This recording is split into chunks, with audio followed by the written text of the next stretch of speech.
correction I want to make to the governor.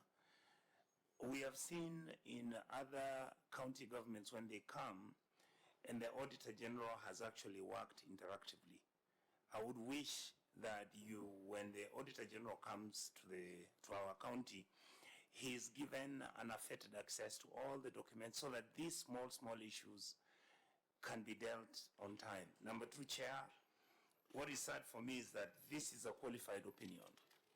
In your books, you now have a qualified opinion, which means we are actually at risk of even not getting donor funding for the simple reason that this audit already has raised issues and very substantive issues.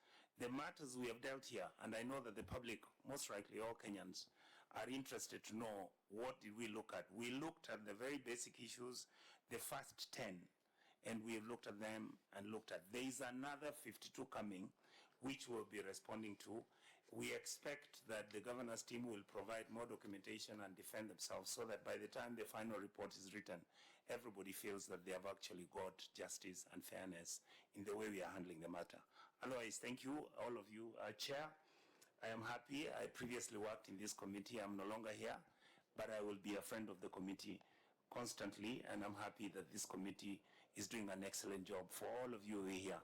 Governor, with your team, if you travel to Kisii, travel well. We mean well.